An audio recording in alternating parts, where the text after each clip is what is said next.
we start with you. It's going to go. Just so you know, I'll start with yourself. I'll go to Pamela. Maybe I'll come to you, Sonia, third. Just so you know, I'll come to you third. Okay. After Pamela. It'll be fine. I might then come to yourself, Ruth, fourth, after Sonia. Sure. And everyone gets a good chance to chat, then we'll throw it into the floor. Great, yeah. And see what people have to say. Yeah. So you can have a rest, because I'll come to you last, so just have a listen. So,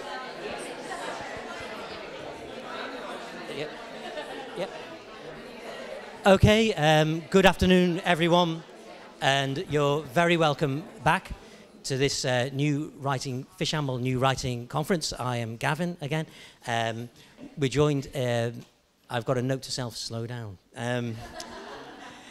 which I shall be attempting to do. So, for this afternoon, we have a panel discussion. We have, I guess, Bjarni Johnson, Ruth Little, or Johnson, I would imagine, Jim Cullerton, Pamela Queen, and Sonia Kelly. I think for the format for this afternoon, each speaker has a microphone. So, if you can see, great. If you can find a spare chair further forward, also great. If you want to stand up at the back at any point, also great. But we'll have microphones so you can listen to what we're saying. I'll give each speaker a good chance to talk for a bit. So we'll just give each speaker a good chance to talk, and then we have a chance for questions and answers. And we're very pleased about the amount of speakers from the first half who've remained to the seconds. So we'll have some thoughts about that as we go, but there will be an opportunity to speak, to ask questions, and to get involved. So if I sit myself down, it is...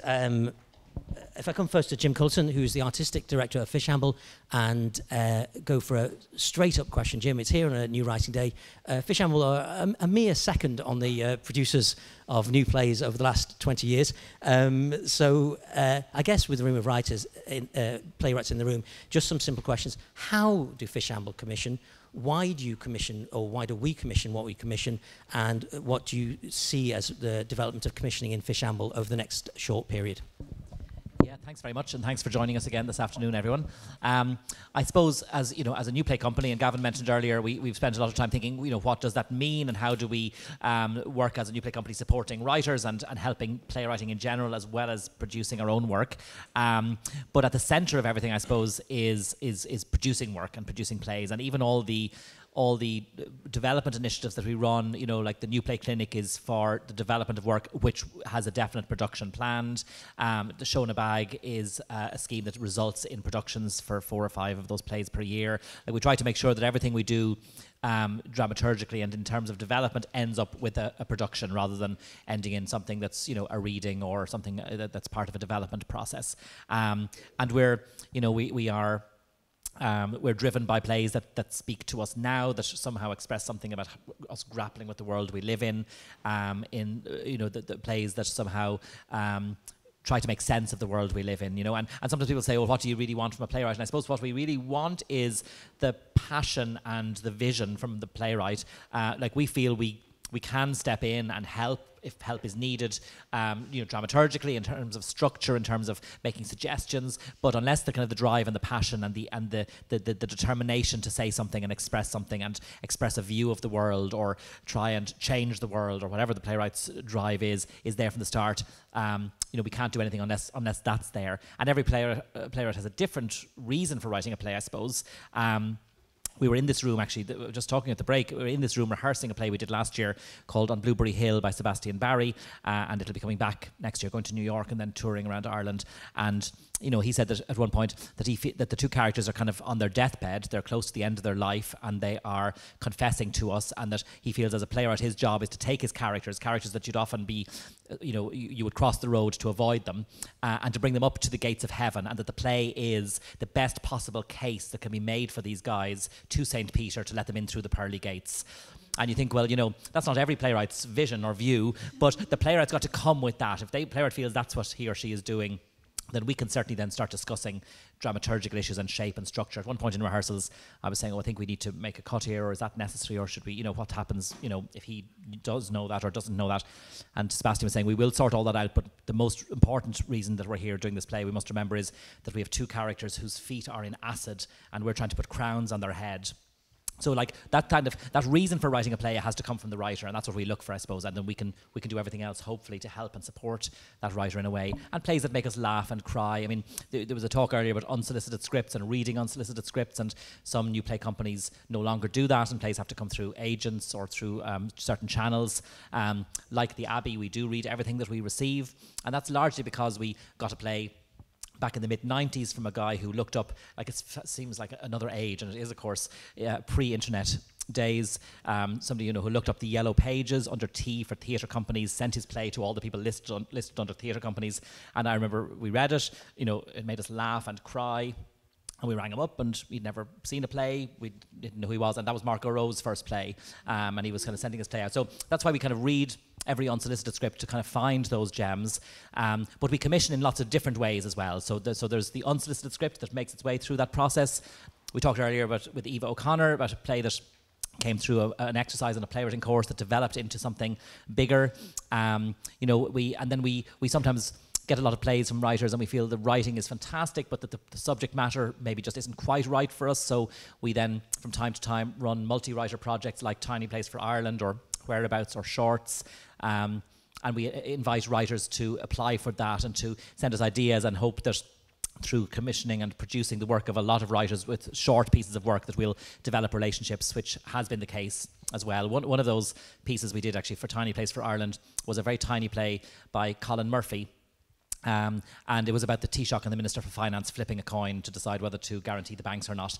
And then he said, I think I could actually do a more serious version of this, if you wanted a fuller play. And I suppose we then developed a play called Guaranteed with Colin, and it was very there was a lot of journalistic rigor. We had letters from the DPP threatening to sue us if we libelled anyone that they had a case pending against, and we had lawyers overseeing the script. I'm talking about lawyers as dramaturgs.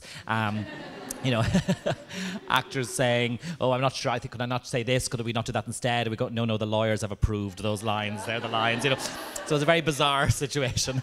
And then that we produced that, and then that led to a couple of other plays, which is something we like to do as well, that we have we try to get the balance between having new playwrights come through the process and writing first plays, but also having a commitment to playwrights over a long-term period that we are committed to. So we did a couple of plays by Colin, and then the GPO asked us, would we like to do a play about 1916? And we initially thought, it sounds like it might be a bit of a pageant, and we like to do plays that are about now. And of course, historical plays can often be about now. It depends what the intention is. But our initial thoughts were maybe we don't want to do that. And then they said, you can have the GPO at Easter 2016 for 2 weeks if you want.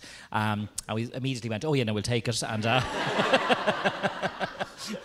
and then we developed the play inside the GPO. So, we like to be, I suppose we like to get a balance, when people say to us, you're the company that does plays in theatres, we like to get out and about and be a bit more site specific. And people say, you're the people that like to do plays in the GPO or on the streets of Temple Bar, we like to, get back into a theatre. We've had great success working on the development of a lot of show in a bags with the ITI and the Fringe, and then also with some solo shows. We've got 3 plays by Pat Kinnavan and a 4th one coming up later this year. Currently touring with Mags McAuliffe and her play Humours Abandoned. Yes. And previous to that, producing another play that Sonia wrote and performed, The Wheelchair on My Face, that came to a show in a bag as well. And then people say to us, you're the company that does, that tours around a lot and tours internationally, and we're very delighted to do so with Culture Ireland support. And we think, we also then remind ourselves that we want to be doing work of different scales. And thinking big. People mentioned earlier this morning the ability to dream big. So I suppose, doing a play like Inside the GPO was a chance to have a cast of 18 actors. In 2016, we did a co-production with Cush Came and Crash Ensemble and Galway Arts Festival, which had 10 performers on stage. So we're trying to think always about the scale and the range of work, I suppose. And with a Play for Ireland at the moment, trying to encourage people as well to think about plays that do demand 5 or 6 actors on stage, which maybe isn't a huge number. I mean, but it's by today's standards, it's kind of interesting. That's kind of considered almost a large cast, That's great. Thanks, Jim. Thanks very much. And everyone will get a chance to ask questions back. So I'll just go straight on to Pamela, if you don't mind. So this is Pamela McQueen. There's an odd word in the theatre, Pamela, which is colleague. And I like to think of us as colleagues. That's to say, we don't actually meet very much. But when we do, we understand each other, I think. There is a rather... not sure about the only dramaturg in the village, but certainly Pamela and the work in the Tron has been notable for a long period, and then also the work independently as a dramaturg. So in a way, 2-part question for you, and I appreciate you have struggling with the cold, so best of luck. One, really, a little bit about yourself, just so we kind of know in the room who you are and what you do. And also, I believe you've moved into the New Theatre, which is dedicated to new writing, as a writer, dramaturg, literary manager in residence, or you can explain that role there. So if you'd explain your role in the New Theatre, that would be great. Thanks, my colleague. And thank you for the invite today, of course, as well, for Shamble. It's a great day. So I am 10 years working as a dramaturg, but I'm only 2 years back in Ireland. So most of my dramaturg working career has been over in the UK. Some freelance work, and also with in-house at the Tron Theatre in Glasgow, doing a lot of development work with Highlands and Islands Arts Agency and the Playwrights Studio of Scotland, which is a particular model about development solely of playwrights and playwrights' careers. So that's a little bit of background. So then I'm now in New Play Dramaturg in the New Theatre, and very new, like officially there 6 months, and I started conversations with Anthony, the artistic director, last sort of autumn time. So in the immediate sense, I am working on productions with Jane McCarthy, The Harvest opening July 11th. Did I get that right? June 11th? June 11th. June 12th, sorry. And a couple of other writers, Nadine Flynn and our writer-in-resident, Ciara Elizabeth Smith, this year. But what I'm probably going to talk about more is the projected future. And I'm going to say projected specifically because we come under that new arts grants funding model. So the famous words, all pending and subject to funding. But yeah, so the idea of an in-house dramaturg, which maybe is a little bit more of a European idea, and Anthony came to me, and I felt like the playwright in a sense, because he bombarded me with hundreds of questions about what and how it could work. So some of the little bits of thinking behind it that came through was that, of course, the New Theatre is a building. It's a producing venue, separate to a company model, if you like. So what does that mean to dramaturge a building? And phrases we came up with are about frame, social context, and research. And out of that is practical application. We come into this notion of building entry points and where and what the New Theatre is in terms of the ecosystem of playwrights, playwriting, and Irish arts. So yeah, in terms of the building, what could we do for development and playwrights beyond of maybe developing a play? And so that's what we came up with, a couple of ideas of programs that might be responsive and useful for playwrights. And in terms of all future developments, you know, are very interested to hear from playwrights and sort of canvassed a little bit our own associated playwrights in the building. So that's going to include things like potentially, and hopefully fingers crossed, working with Broken Talkers on a year-long program where playwrights will work with them about how to make text on the floor. Other things are about the notion of, you know, plays being 4D, moving and talking in space.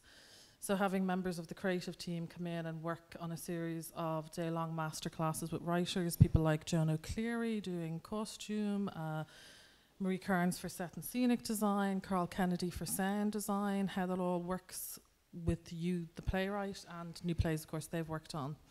So notions that you can do development programs, I guess, for skills and you know, playwriting craft, you know, as well as obviously then thinking about developing scripts to the stage as well. So in terms of developing scripts to the stage, the thing we talked about a lot and continue to talk about is entry points.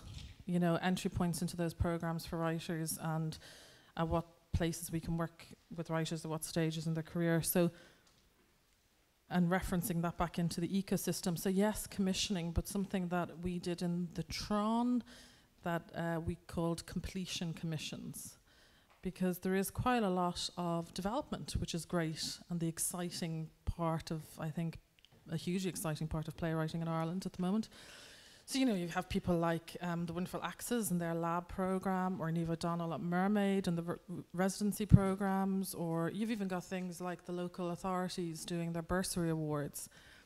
And there are plays that are very nearly and almost ready for the stage, but not quite reaching the stage. And we have a stage. So, you know, come along in, and we will hopefully be in a position to bring some of those to the stage with completion commissions. Because, yes, money. I have a after Eva's talk, I have a title down that says money. Let's talk about that. So one of those, for example, would be working hopefully with Michelle Reed next year, and then this feeds into another idea, which is themed seasons of work. So that particular play that she has that she would like to bring to the stage centres around ideas and issues of gender. And so we had a notion then that we would expand that and also do another sequence of plays around that were short play commissions. And there's a kind of an open brief on them, but there is a brief, and that will be opened up to other writers to be able to apply to be part of that season of work. So a season could be partially commissioned and staged by us, but then also an open call. Because open call is at the heart of TNT, sorry, we call that, we do that acronym quite a lot, the new theatre thinking. So for, I think, I'm going to say 5 years, Jane, I'm asking, she's new writing coordinator at the theatre. There's been a week of new play readings at the new theatre, which is open commission. So anybody can submit. All of those plays will be read, and usually about 5 of them are given a staged reading. And in the past, often one play would be fully produced then in the next programme of work. And that would be a plan going forward as well, that there'd be a commitment to doing that. Yeah, that's kind of... Can I ask you a slightly cheeky question with regards to that? Okay, I'll go for it. Just because you are the new theatre, are you looking for a certain scale of play, which is what we were talking about, you know, within that venue? Are you now thinking beyond that, touring or producing outside of the new theatre? Yeah, I mean, we're very much thinking about co-productions, for sure, absolutely. And there's some venues who are talking to us, actually, about touring to them, yeah, who are of a similar size and scale stage-wise. And in terms of casting, what we talk about ideal on the our stage would be sort of the 3 to 5 cast size, you know. I think it's fair to say that Anthony would not be the hugest fan of monologue theatre for people who know him. But having said that, sort of dynamic, highly theatrical monologue work also works in the theatre. Just recently there we've had Phelim doing Down Nathan Paris in London, which has worked beautifully, you know. Yes, and just I suppose a couple of things that came up from other people talking, which was so interesting today, was ideas of access as well. So we started as part of this new idea, or what could the new theatre be, which is a little bit like, I think, potentially Fashamble in 2004. It's a similar kind of moment. Talking to the ADI about both opening the theatre up more to... ADI being? Oh, sorry. What is the acronym for again? Arts Disability Ireland. Thank you. Yeah, opening the theatre itself, the space of more like, I don't think many people be aware that there's wheelchair spaces for audience in the new theatre, and bar one step, it's a fairly accessible building. And also about for deaf theatre, for having a deaf interpreter for the performances. But following on that conversation, then we wanted to talk about dramaturgically how we could work with writers who are differently abled, being you know, aware that we weren't within the building. And the first of those projects is hopefully going to be starting quite soon with a chap called Roderick Ford. And because he has difficulties in group settings through autism, doing mentored one-to-one development. Roderick is actually on a playwriting course, and he's watching it live stream. So he very interesting gave his tickets today. But hello, Roderick. Yeah. He was there. He wished to access this meeting, and so it was kind of fascinating to negotiate that. Yes, and you know, we would hope to continue that conversation and how to serve artists going forward as well. Great. Thank you very much, Pamela. That's great. If we come to Sonia next. This is Sonia Kelly, noted. Yeah, you could. Yeah. Noted former comedian, playwright. I said to Sonia, I said I thought congratulations were in order because the Druid had commissioned her for a work, and she went no, and then she blanked me, and I sort of went, I'm really sorry, did I make some terrible blunder? They said it wasn't a commission, it was it had been sent. And you said there's quite a distinction as an artist between a commission and sending something to a company, which is then taken on. So I hope that's right, and that might be an interesting thing to start with. So what do you feel is the difference? Well, I sent it in. They had an open call for submissions, and I'd written this play that kind of nobody knew about. I had the idea. I sort of got it out of my head onto paper and went on the internet, and literally it was the first thing that came up. So I sent it to them, and they picked it out of the pile, and then did a development at the Galway International Art Festival last year, and then sort of optioned it, and so I received sort of an advance on royalties and etc. But there wasn't a conversation about, well, what are you interested in? Oh, I like this idea. Oh, we like it too. We write it. Here's some money to write a play about it. It didn't happen that way. It all depends on which direction you're chasing the stick. Like, which way is the stick being thrown? You've got someone in the room actually who might actually be able to answer the question. I believe Carol Churchill doesn't take commissions. That she writes until she sends it. I'm not saying I don't take them. I'm just saying. So off you go, Sonia, and I'll see you in 3 years. It's an interesting way. Tim Crouch, I had this conversation with Tim Crouch and Walsh on the Royal Court Theatre podcast. He is an interesting conversation. Ideas are like souffles. They don't always work out. And sometimes you can have an idea for something. Like, I'm fascinated. I've read 5 books on coffee in the last year. I'm fascinated by it. I want to say something about it. It's ubiquitous everywhere. These things are everywhere, these coffee cups. But I've nothing dramatic. I've nothing to make an audience worry in their seats about it yet. I haven't found that conduit for it yet. So for me to approach someone and go, it is quite interesting. I will sit at home and go, oh shit. And then nothing, I don't know, it's... what I'm supposed to ask you with the difference between the two things, you work both ways, is did you feel there was an artistic difference in writing something thinking this might never go anywhere, so I can just write this thing, as opposed to someone saying to you, great, I'll see you in 3 months with the draft of the thing that we've agreed on? You know that there's no one looking over your shoulder. If you ever try to read the newspaper with somebody reading over your shoulder, it kind of does affect it. I'm not saying that it doesn't work, but it's about being very, very careful about moving forward with that idea and making sure that there is a coherent vision within the company, that you're all trying to get the same idea over the line. But then sometimes you can sit down and go, oh, I get it now. I'm not supposed to be writing about that at all. Just go, thank you, go away. But you've made a commitment to something. So it's about finding a way to live and pay for your life, have the freedom to make the idea go where it needs to go, and honor the relationships that you start with people in terms of, very dangerous words are, I'm going to write about. They're very dangerous words. Yeah. And because you will have people for 10 years going, well, how did please don't talk. For me, the great emergency is be ready. So furniture is going on in the Galway Arts Festival this year with Claire Monaghy is in it, and she's a playwright. Hello, it's gone. No, it's back. She's a playwright as well. But the emergency is be ready, get something, have something in your pocket. So when people go, it's the what? Okay, because I'm. Okay, thank you. I forgot my point now. Be ready and have something. So when people go, can I read? You have something ready to go. So when I sit down, that's my deadline. I also think, tomorrow we'll vote, and a friend of mine votes, I'm sure we all do, but voting is good. There you are, the repeal show. I think of you as a socially engaged artist, both in the work and around and talking about the work.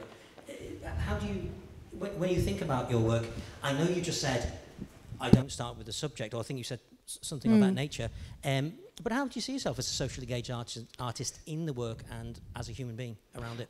I think you can start with the subject, but what you're looking for, I think if you're writing dialogue, which was the great challenge after writing Wheelchair on My Face and How to Keep an Alien, was like, okay, dialogue, how'd you do it?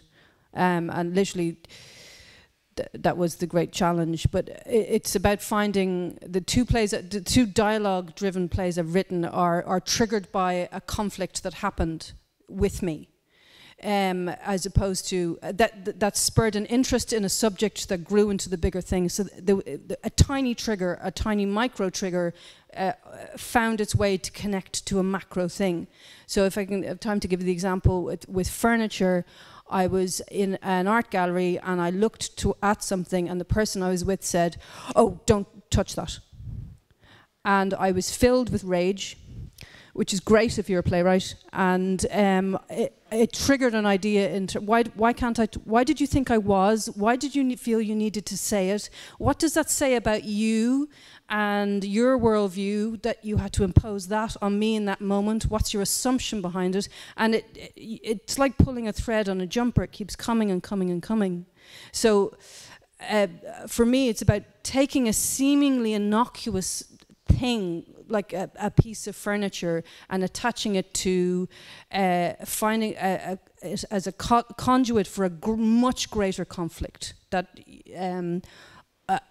can unravel between people. And so furniture, it's not really about furniture at all. It's about value systems and how they can be triggered into opening, which is interesting at the moment because everybody's value system was all over the place. Yeah. Everyone's wearing it on their chests. Yeah, I think just a kind of a personal question, I suppose, in the context of the passing of Tom Murphy, is there has been space in Irish society for writers, often identified as the great writer, to speak and somehow articulate the playwright view. And some writers still hold that voice. So if anyone hasn't read a fabulous article by Deirdre Kinahan recently, who was much referenced earlier on, you know, she has that voice. Some writers, fascinatingly, don't. I mean, they literally, you don't know what they think from one day to another. Just personally, and from your point of view, where do you stand on that? Do you feel you have a public voice beyond? Yeah, I do, but I think if you go, I'm gonna write. Claire and I were talking about this earlier. If I'm gonna write about this, it can be this huge subject. You give your audience nothing to discover. I always think, like, don't tell them what it's really about. And then they go along and they find the shark swimming underneath, and they've gone on a journey because you haven't given them the whole. You know, here's the jigsaw. Oh, it's done. Well. You need to let the audience have a function in terms of the experience. The playwright writes the play, the producer writes the production, and the audience write the culmination of the two. And if you don't give them anything to do and bash them over the head with whatever the big thing is, let them find the big thing. I always go like, come here, poof. Like, so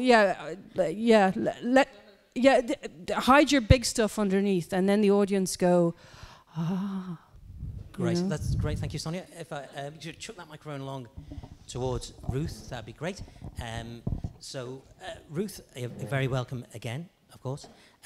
We were emailing each other briefly before this, and you made an interesting distinction between being a thing, as in being a dramaturg, which I believe you rejected, and doing a thing, which is the practice of the activity, which you embraced somewhat, and you broke it into three parts, which I'd never seen it looked at that way, three different lenses, as it were.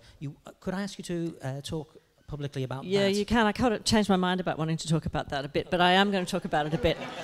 But the reason I've changed my mind is because this is also part of a dramaturgical process. And so what has happened here today has made me think differently about what I'm interested in and what I am drawn to. And it has shifted my attention, which is surely what art is about drawing attention to the things that may have been unnoticed or unspoken before now. And by doing that, bringing us together in new spaces, which ultimately I think enlarge our sense of what it is to be human.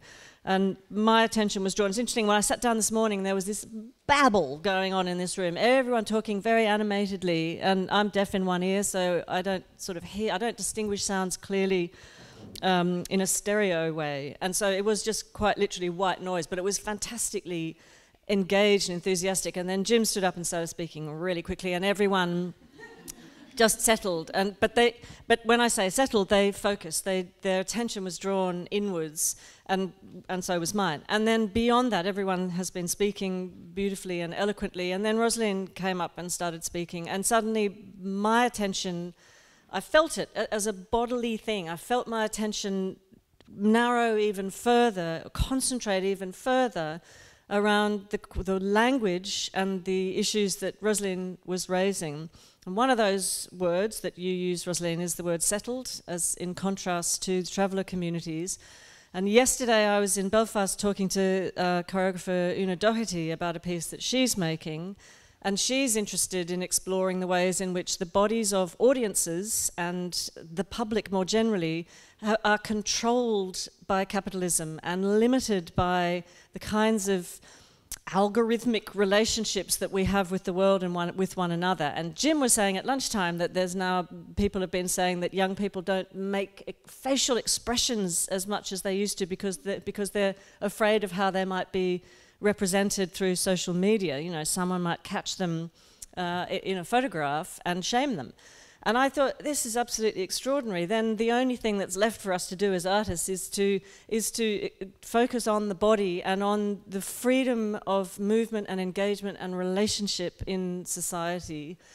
And then I started thinking, this is why, I'm sorry, I apologize, I'm not going directly to where you asked me to go, Gavin. I started thinking about the fact that seating is what's called reserved in so many theatres, and that suddenly the word reserved had a completely different meaning to me. So, going back to Rosalind, I don't want to be a reserved audience member. I want to be an unsettled audience member, and that's what Rosalind said today has done for me, has made me unsettled, and that's where I would like to continue to be.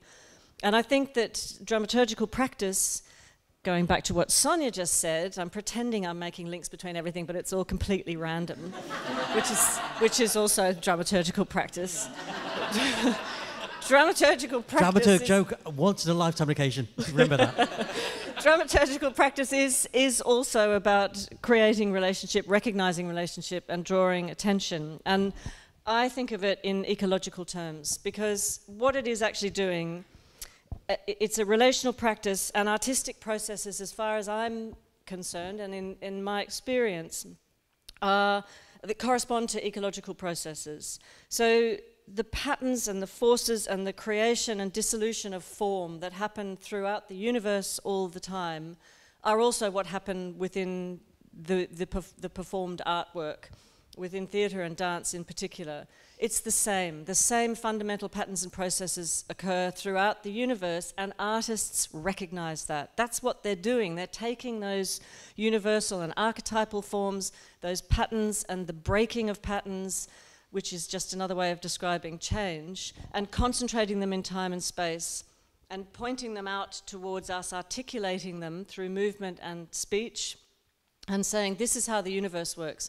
And I know that this is true because the 2,000-year-old performance text, the Natya Shastra, Sanskrit text about performing art, says that art has 3 functions in the world.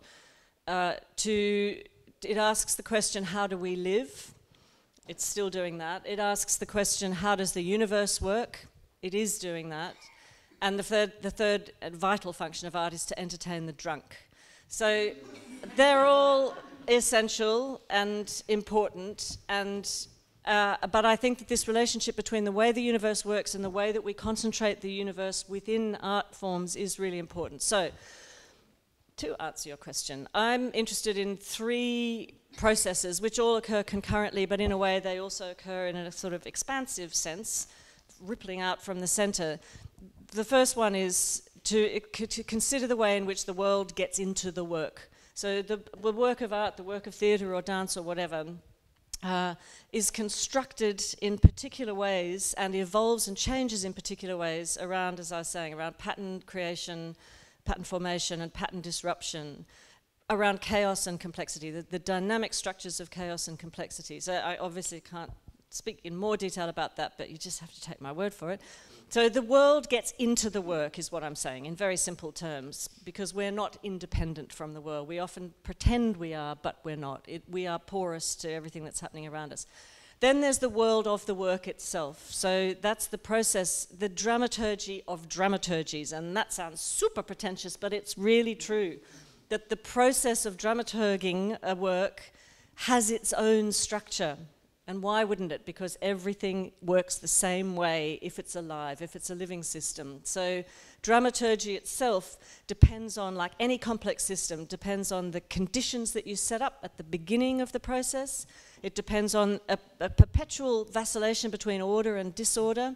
And it depends on drawing attention to and finding meaning in the creation and the disruption of patterns. So the same thing happens throughout the process.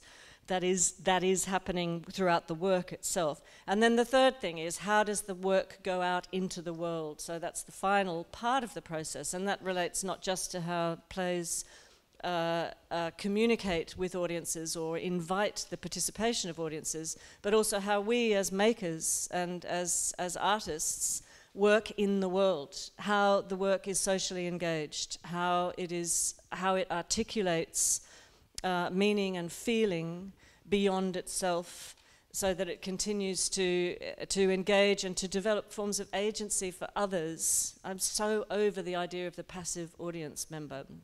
So, yeah, that'll do. Great. I'm sorry about that. And I very much look forward to you applying to the job of dramaturg in the Abbey in the near future. It'd be great. If I turn to Bjarne last, thank you very much for your patience. Could you pass that mic over there? Thank you very much.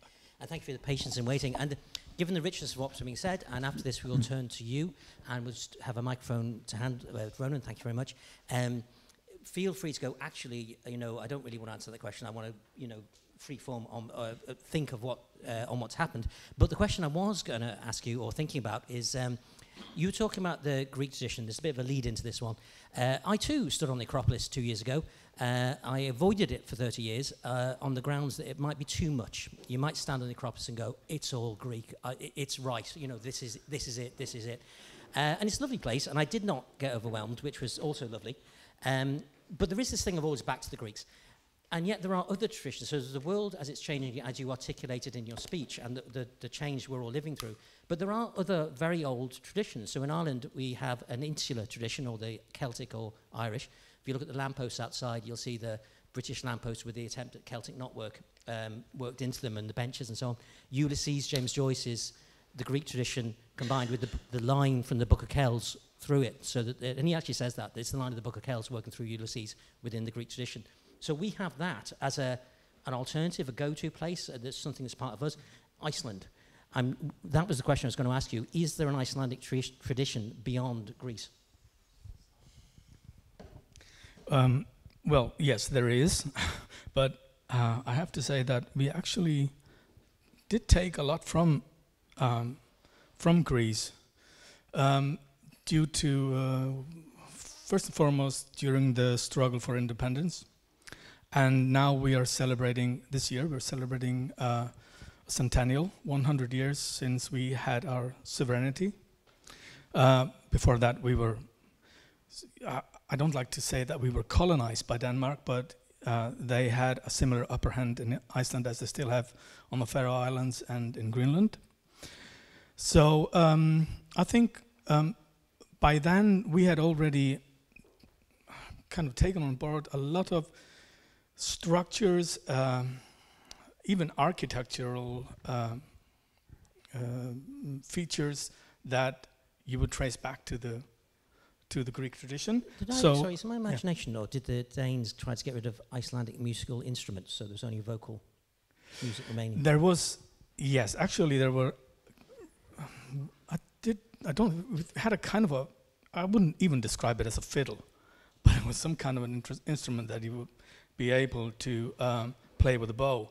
But yes, it was, the musical tradition was totally, it was vocal, first and foremost. So everything kind of arrives at our door in the 19th century, including also the idea of being free, and that comes from the Greek.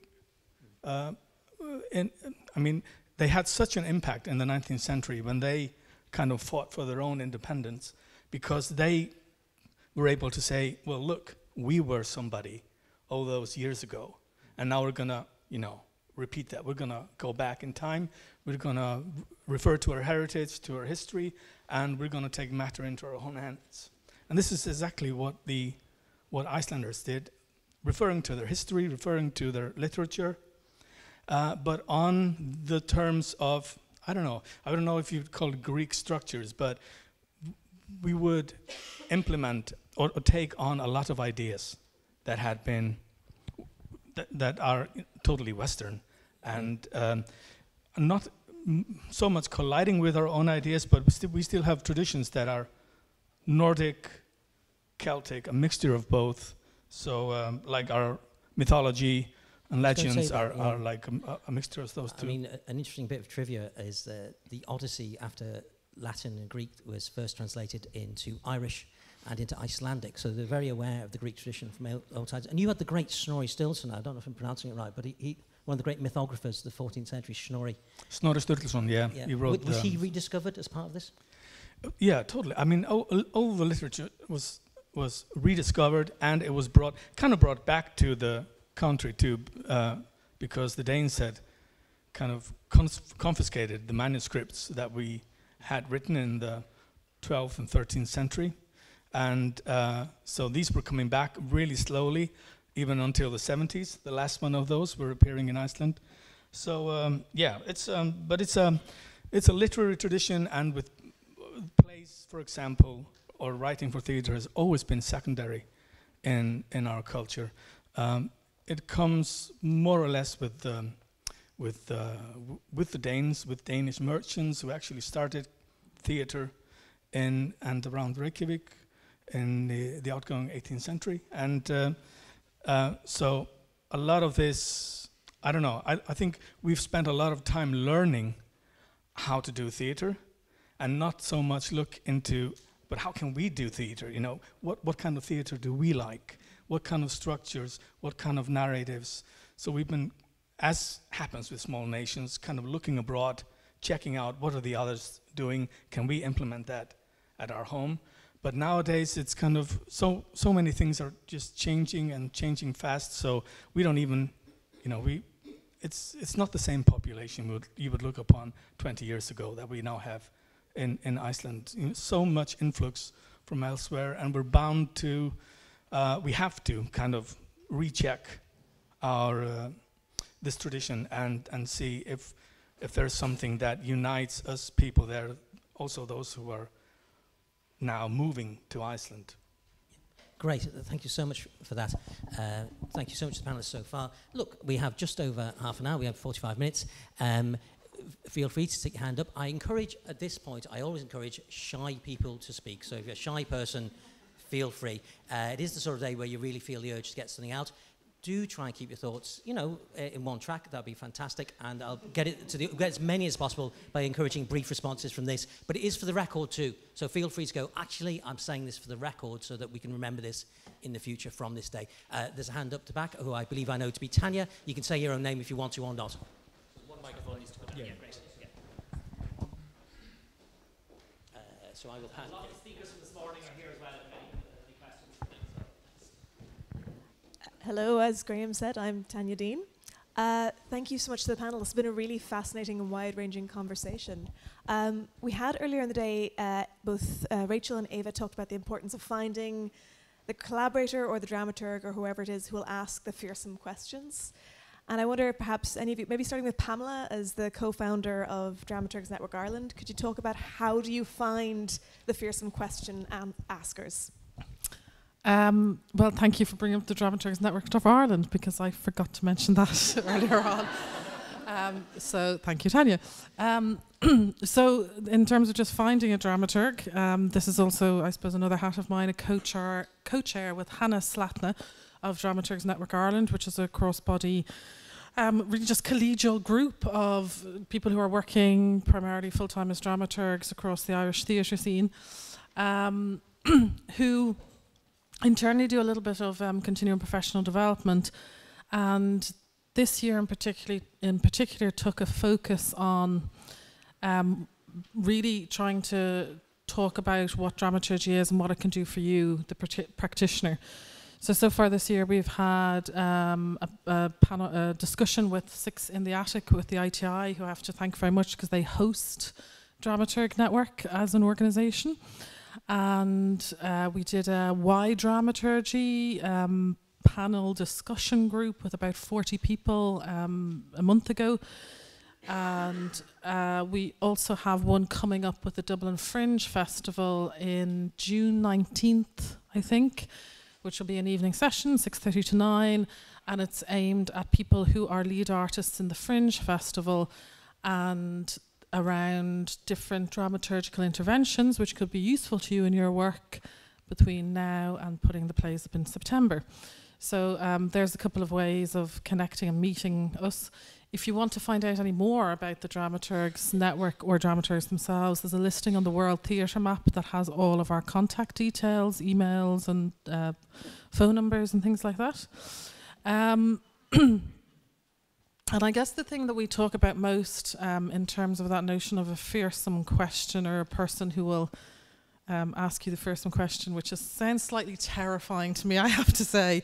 I don't know, maybe you want somebody to ask interrogative questions, maybe not quite so much fearsome, is really to have a cup of coffee, to go and meet the dramaturg who you've maybe Googled them, found some of the shows that you liked, that they've worked on, and really sit down and have that conversation about theatre, aesthetics, the way you want to work, the ambition you have for your own work and your own career.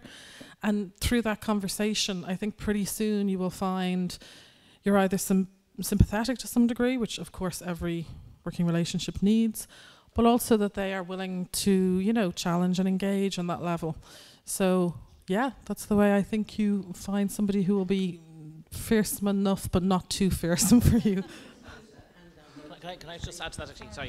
Can I add to that actually slightly? It's just thinking about kind of what dramaturgs can do and how questions can be asked. I think it's also about working with playwrights and, you know, I mean, dramaturgs and directors, we all have ways that we like to work with people. We all have our own way, and it's great when that's challenged and provoked, but also playwrights have their own way of working. So it's really interesting, I think, just to think about what's useful for a playwright. So like our next two productions at Fishamble are Rathmines Road by Deirdre Kinahan. It's a co-production with the Abbey, and Gavin and myself, you know, met with Deirdre, and we had some actors read the play, and we talked about it and discussed it, and then Deirdre said, what I'd love is a page of notes, if you have like 20 notes or so, about that many, and I will incorporate all those notes into the next draft, and I'll have the next draft in, you know, 4 weeks. And that's the way she likes to work, you know. We did a play once by Robert Massey, and he said, you know, I think your plays are great, but none of them have an interval. They're all 70 minutes. I like to have a break in the middle. I like to have a cliffhanger. I like the audience to want to come back for something. I'm going to write 3 scenes in the first half, 3 in the second half. First scene is going to be 18 pages. Second scene is 15 pages. Third scene is 12 pages.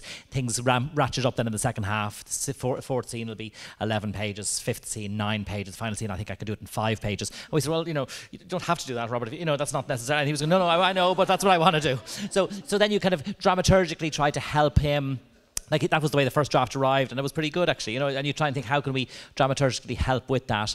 And then our next new play is a play called Before by Pat Kinnavan, with the voice of Clelia Murphy there in the audience. And we were developing that. We were invited by the National Theatre Studio in London to develop that last year, and Ruth very kindly came along to a kind of a showing we had with it.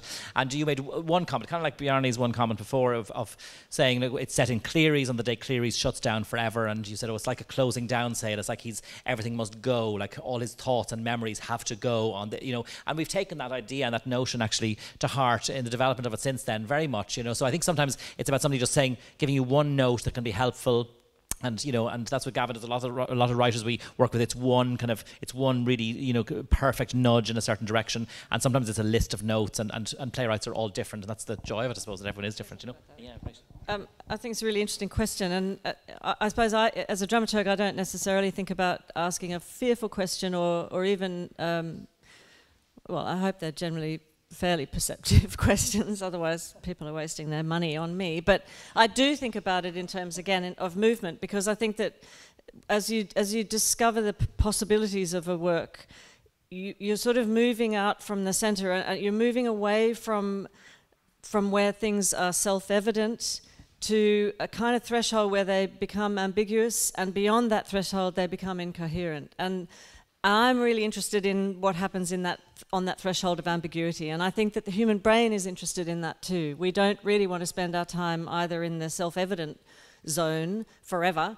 or in the incoherent zone forever. That's painful too to the brain. And so I think one of the things that I tend to do in partnership with whoever it is I'm working with, choreographer, director or writer, is go with them towards the edge.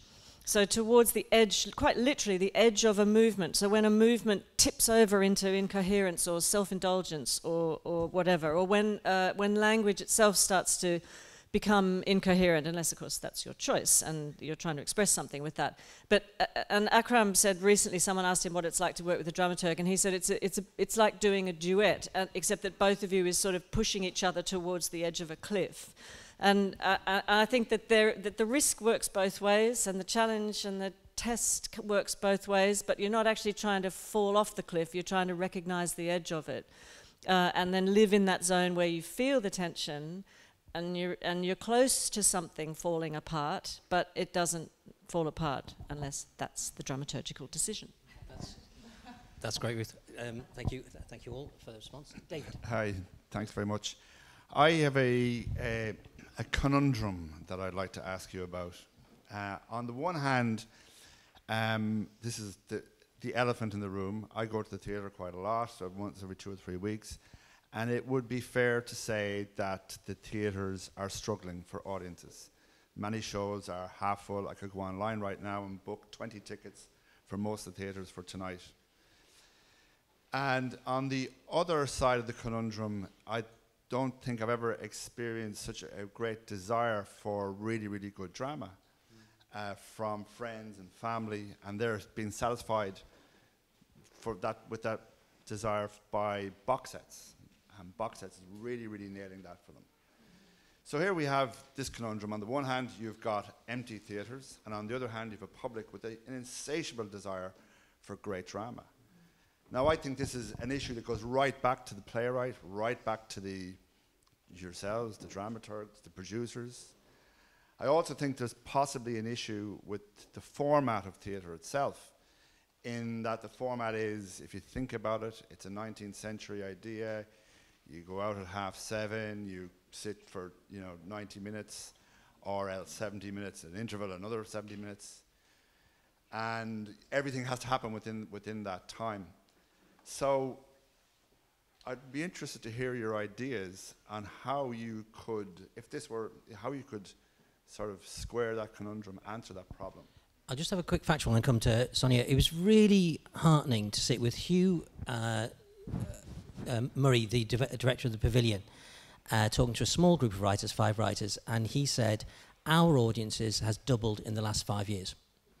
And so I absolutely hear what you're saying, and there are new venues and new spaces, very big new venues. I mean, Bord Gáis is big. That's 3,000 people, So it's kind of fascinating to watch that happening. So without being Dr. Pangloss, around the country, there are times when the audiences are there. But what you're saying is also true, so I'll come Sonia's way.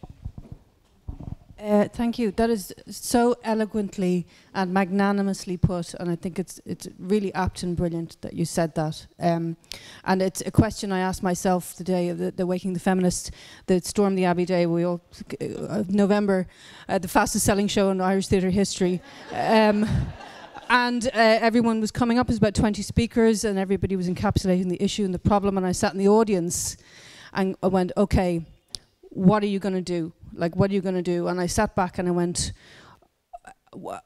decided to stop writing for myself, and I want to write work that is that makes audiences' heart beat faster. And I sort of identified the 5 or 6 productions where people, I remember going to the Alice's in the Peacock, and there was people going, "Is this where the film, the play, it's here, there's a thing." The passion for it ran beyond theatre. And it is a crisis. The Proscenium March has gone to Netflix, essentially. So how do you make a case for dialogue-driven theatre? Hello, come in. Oh, tea. Oh, the past. Oh, well, the past. Oh, no, the past. Won't you tell me about the past? So I decided not to write about the past, and sort of to take the mantle of narratives that eat the future, and with the greatest respect to a type of narrative that has been very prevalent in the last couple of years, which I have respect for, and I mean this most respectfully, trapped female in oppressive domestic environment, has the courage to escape, discovers herself in a macro world that has equal horror and unforgivingness for her, returns to domestic environment and perishes. Like that's it's a big narrative trope, and I don't. How do you create fresh, slick narrative and not write that story? So that was the challenge I set myself. I'm not answering your question at all, actually, but I recognize it.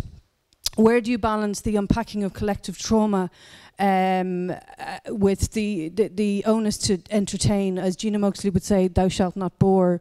And I think it's the new challenge. It's a new challenge for new writers, for Ava and for Claire and for everyone to get people's hearts beating faster in their seats.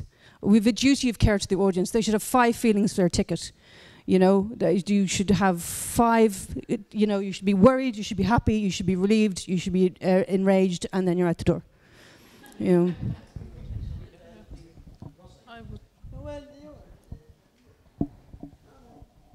This is for Ruth and Sonia and Jim, but not in that order.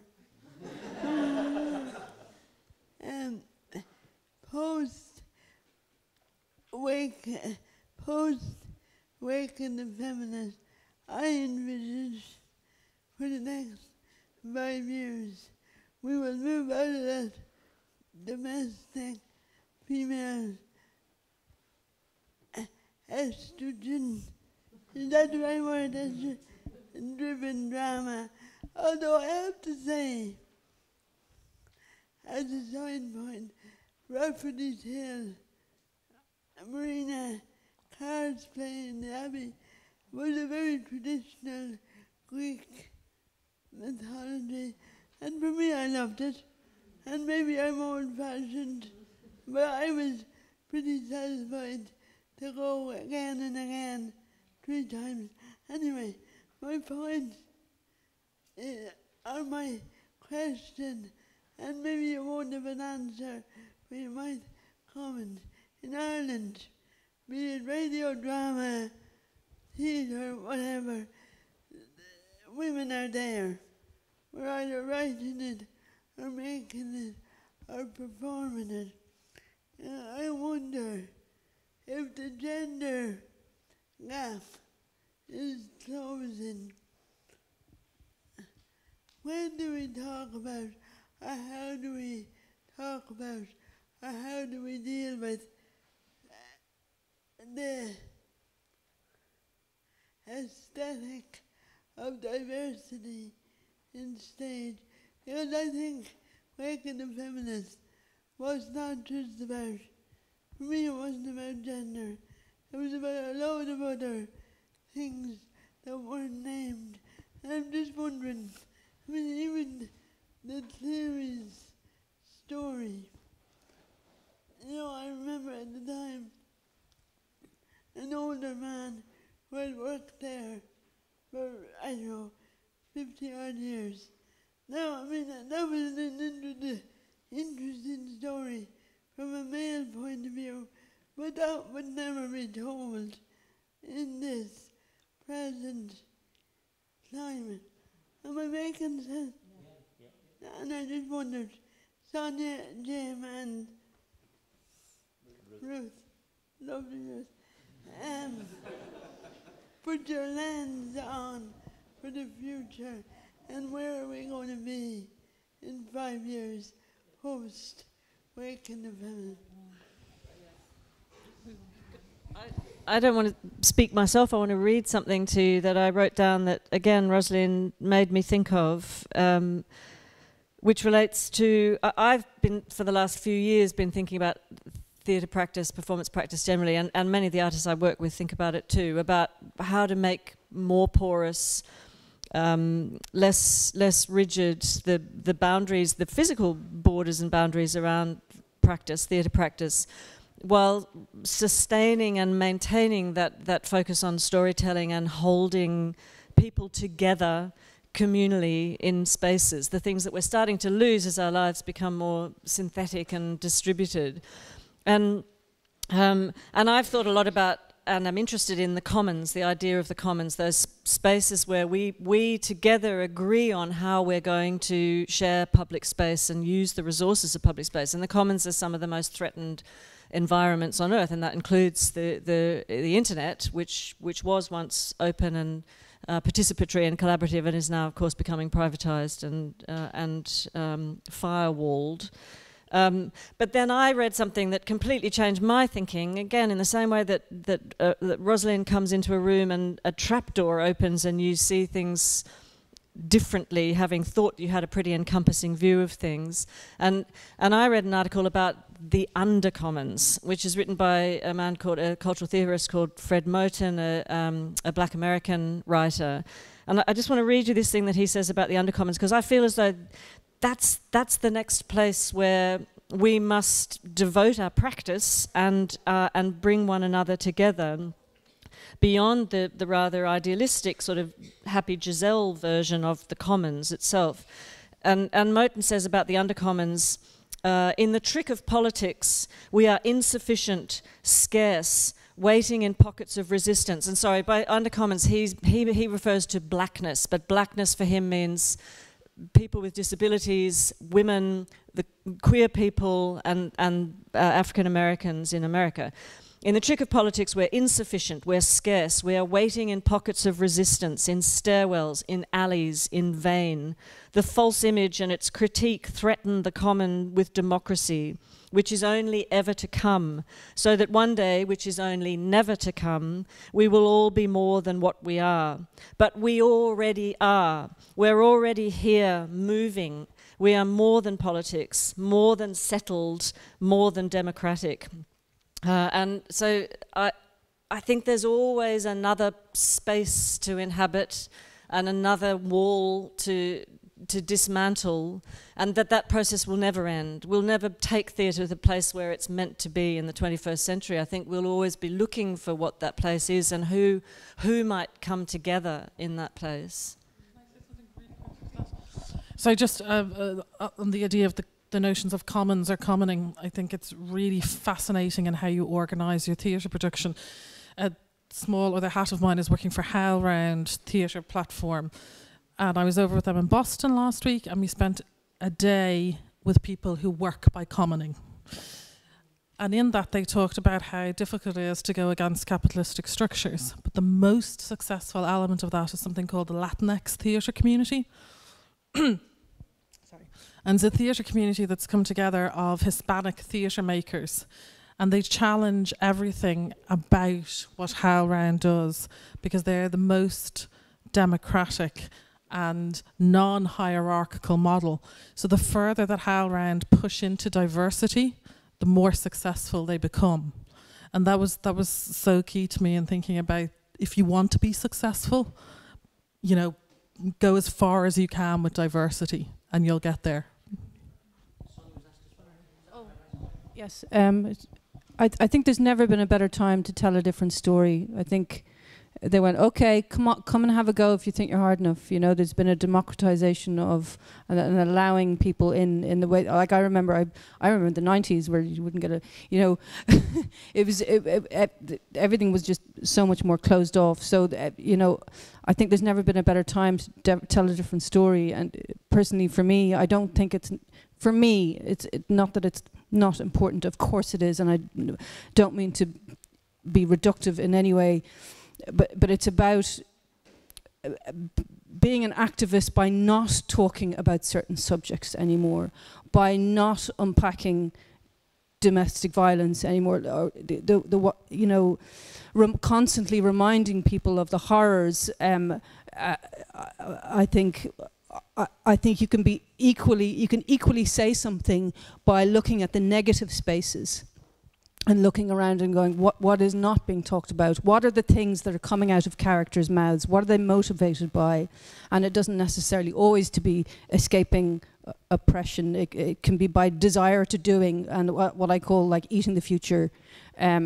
So I think it is the great challenge for people. And I think I think one of the answers to that is just is sticking your hands up to your elbows in diversity and diverse communities, and making them not necessarily always challenge the world that's around you. There's a great documentary called The Celluloid Closet, if anybody's ever watched it. It's about queerness in film, and it goes from when gays were evil, gays were victims, Moonraker, gays are Bond villains, and now they're just people who are just, they're no longer, their narrative trope is no longer battling society. Now that so the nonness of their issue with How to Keep an Alien, it was always,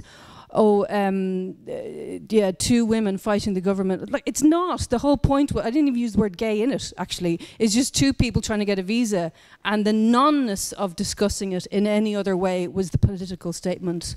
So, anyway, blathery blee.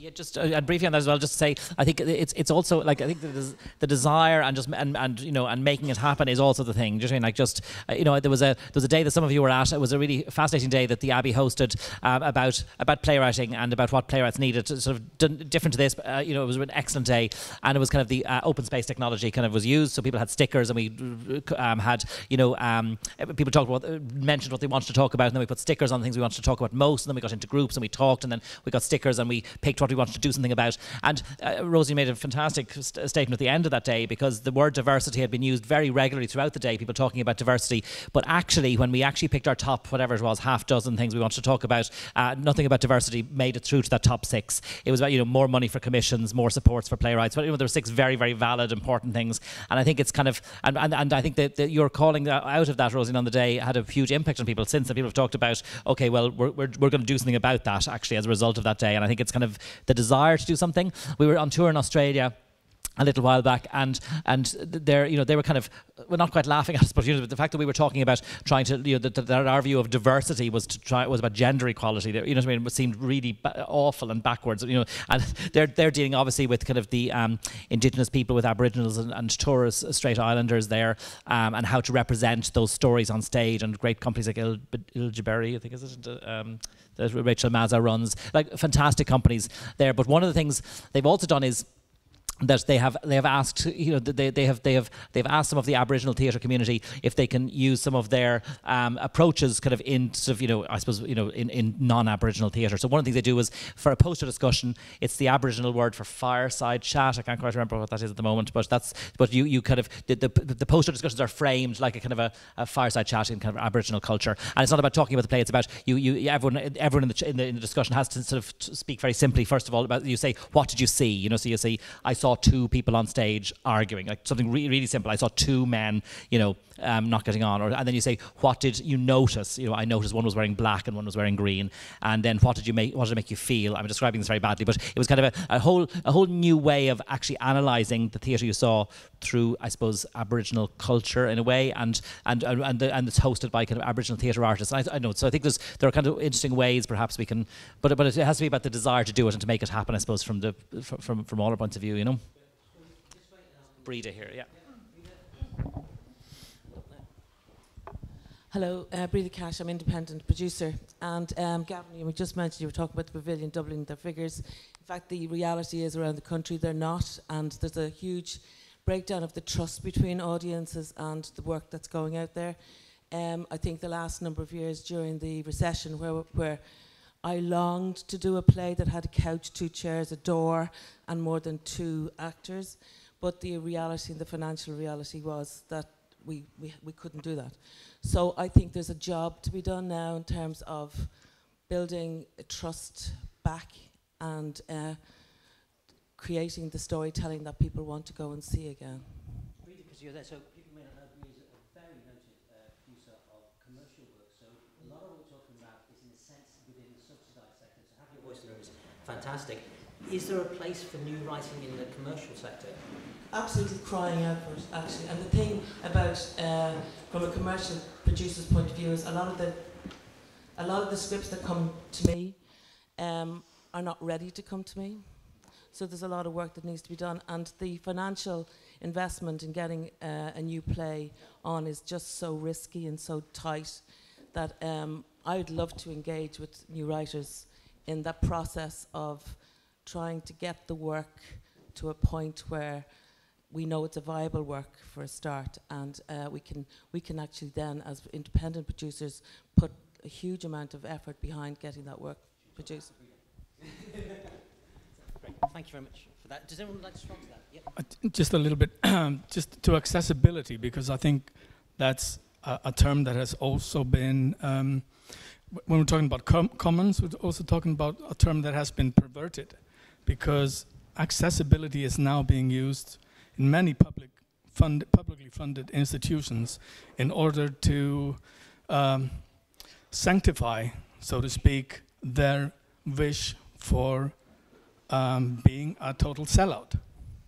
So they will say, yes, well, let's remember that we funded arts because if the arts hadn't been funded, you know, who would do it other than the public?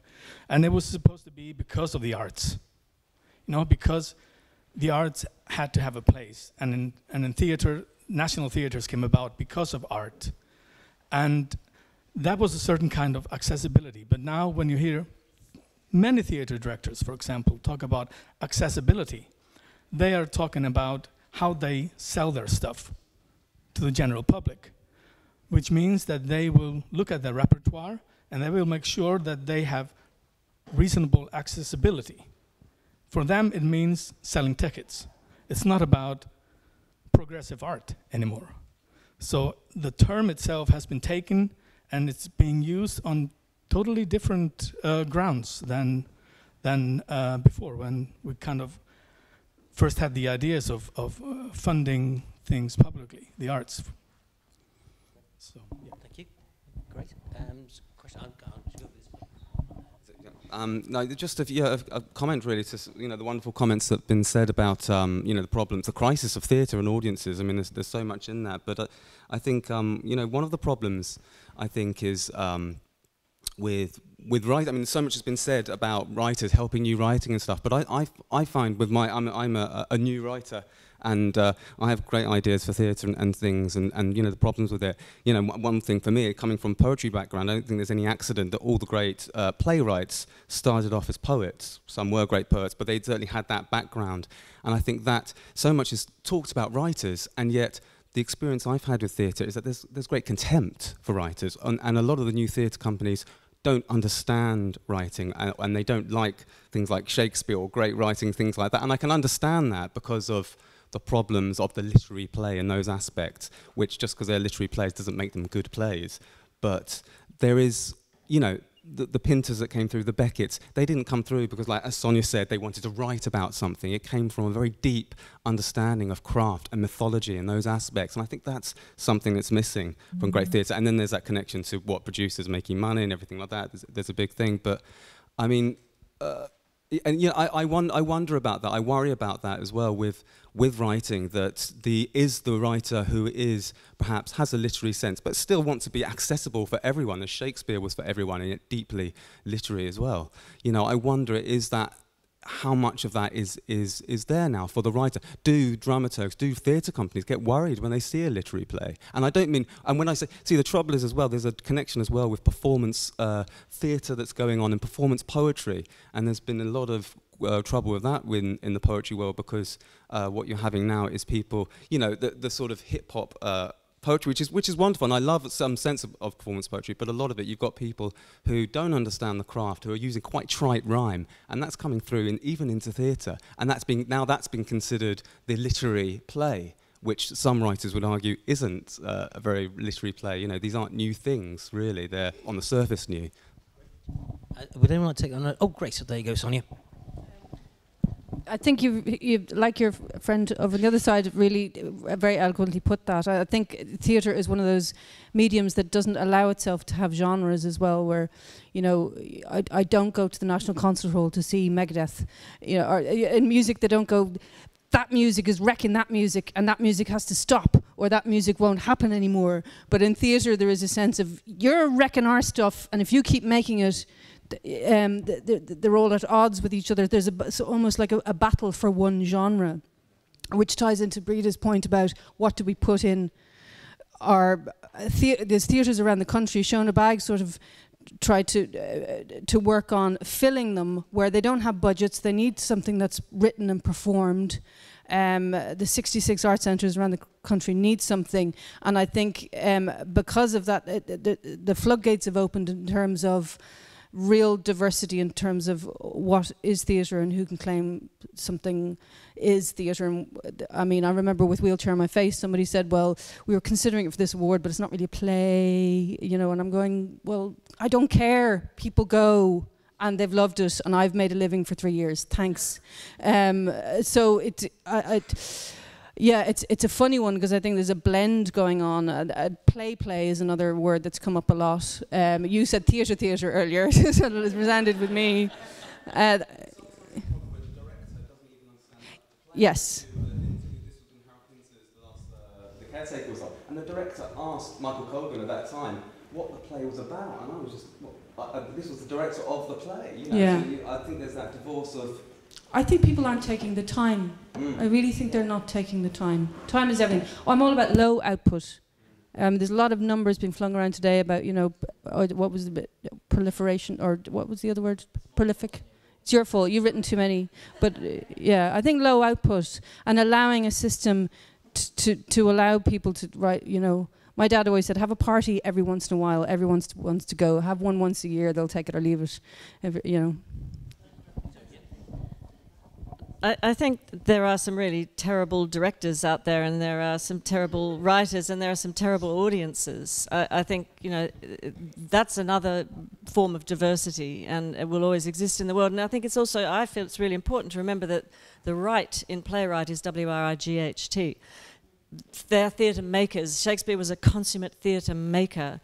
And his plays, even the highest of the tragedies, also contain rude mechanicals. And if they didn't, then they might have alienated their own audiences, actually. So I feel as though I understand what you're saying, and I mean, words are my meaning, my reason for living in many ways. But I'm also, I can be just as, I am open to new forms of word, just as Shakespeare was open to neologisms as well. And I think that we run the risk of separating ourselves from the churn and the changes that are taking place culturally all around us all the time. And I agree, it's not just about saying that's new, therefore it's right, but we need to listen to the things that are coming in from the margins. And, you know, I think about a performance poet like Kate Tempest, whose voice is working class, white, Essex or East London girl, but whose language is epic, whose vision is epic, whose understanding of human experience and human suffering and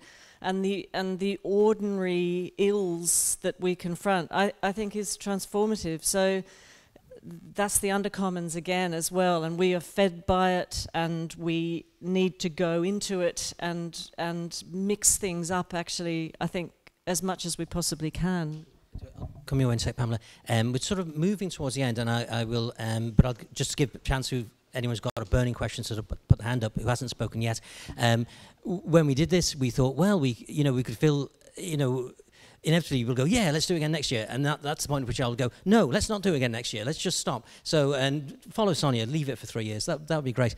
But we were thinking about different aspects of theatre we could talk about. And this was one of them, Adam. And one of the things is education. So we haven't talked about education yet. And as part of the issue of literary theatre or literary genre, there's a whole issue of how people are being educated to receive or to enjoy or to take part in that. I think with Sebastian Barry's On Blueberry Hill, it's alive and well in that stream there. But I mean, the days when Friel ended translations on a quote in Latin, like the last words of the play, he is quoting Latin without explaining what that Latin is. There's an issue there about how people are going to receive that in the future, and maybe it's all about education there. Also, I saw Anna Karenina at the Abbey, which began with the back wall with the words, "Vengeance is mine," written on the back wall, which is the quote from Tolstoy at the front. And I don't know, I'd asked a lot of audience members, who knows what that quote is and why it's there and what it means in that play. So I know that's not quite what you're talking about as a poetic, but there's an issue there about what do we want in terms of education and the appreciation of that tradition, Sorry, Pamela, I interrupted, and then we'll have time for one more. Sorry, I'll keep it brief. I'm sort of thrilled by the range of writing and forms in the Irish theatre scene at the moment. This thing that Sonia was saying about it doesn't have to be one thing, you know. So, you know, I've just worked on The Harvest, which was, you know, inspired by Miller and the Poison Secret play in terms of its form, you know. But also I work in site-specific drama that has a different relationship to the audience completely. And I've done several of those productions, and I've, you know, inserted found text into a film script for Jimmy's Hall, you know, which is a completely other thing as well. But what I think is interesting, kind of going back to this notion of audience in all of those different forms of what it is to write theatre, is the one universal thing I think would have with all those writers in different forms is to actually ask, as part of the process, what are you and how are you communicating with the audience? And that's part of the intention of your work, because right at the other end of the spectrum, that is actually, that intention is what you're going to be selling to your audience in your marketing material. Whatever it is your play wants to make the audience feel, you know, whatever that turns into a tagline of, you know, thriller or whatever. But, you know, that impulse to create, to reach your audience, I think in some senses begins to answer that question of how we revive audiences as well, because they are actually always at the heart of our work from the very conception ideas, and maybe we just need to remember that a little bit more. Yeah.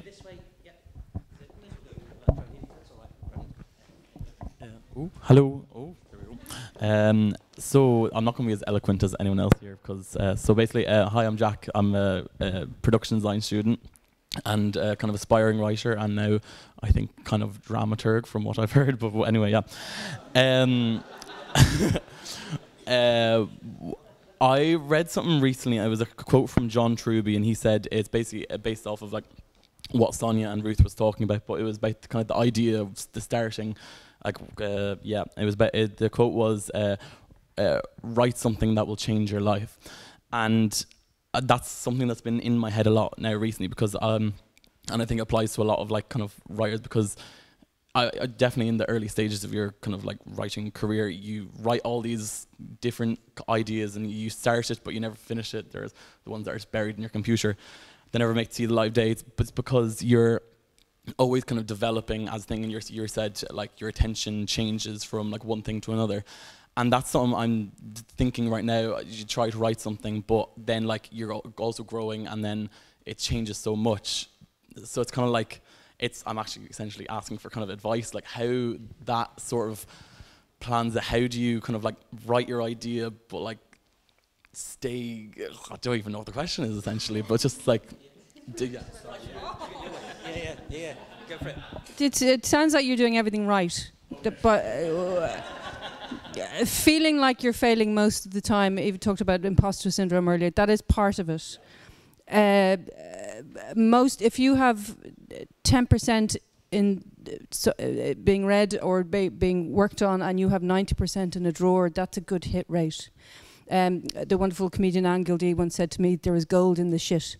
But nothing has gone to waste, and like I show up every day. I show up in the room, whether I succeed or fail. I show up in the room, and it's a muscle. You have to build it, and part of the discovery of what you want to write about is just accruing those days and worrying your way into the center of something. Sometimes it takes even a very long time to admit you're writing about what you want to write about. I mean, that can set you back by 2 years easily by trying to write around a subject or whatever. But if you're showing up every day and you're worried, then I think you're onto a good thing. Unfortunately, all the negative aspects, people think writing is this, the Jessica, you know the thing at Murder, She Wrote, where she's at the end of the page goes off. People think that's what it is, and it's not. Sometimes working is going up a mountain, talking to yourself. Sometimes it's sitting at the computer and knowing when. But everything is content, and there isn't a failed word, a perceived failed word that is actually lost. It all goes into the pot.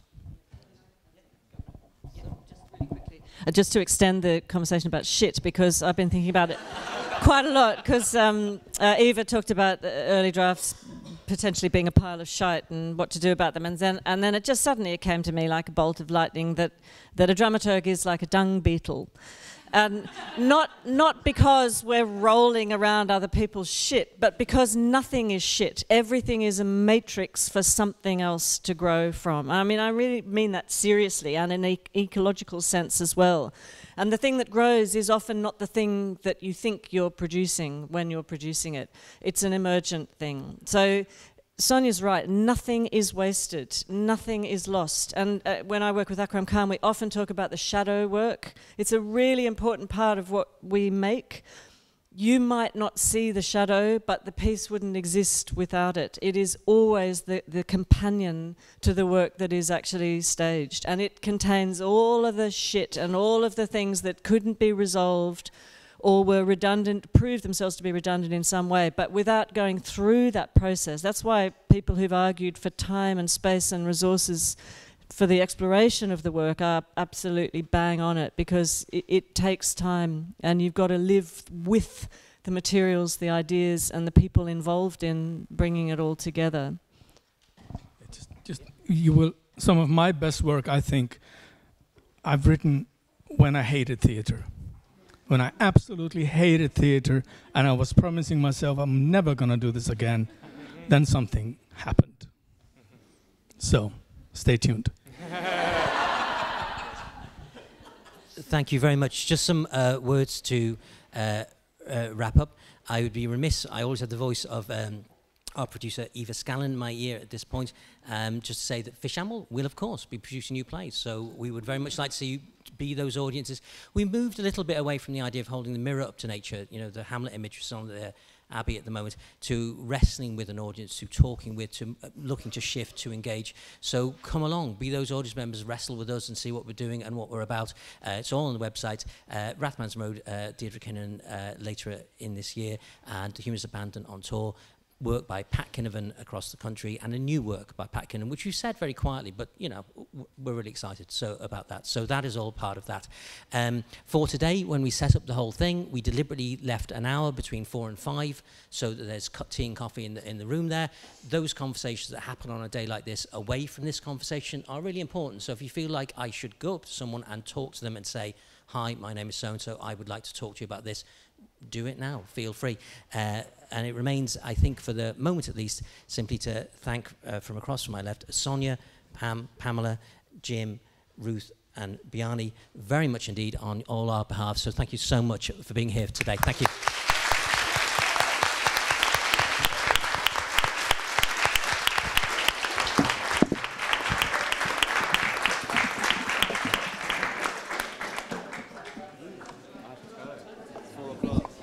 Thank you.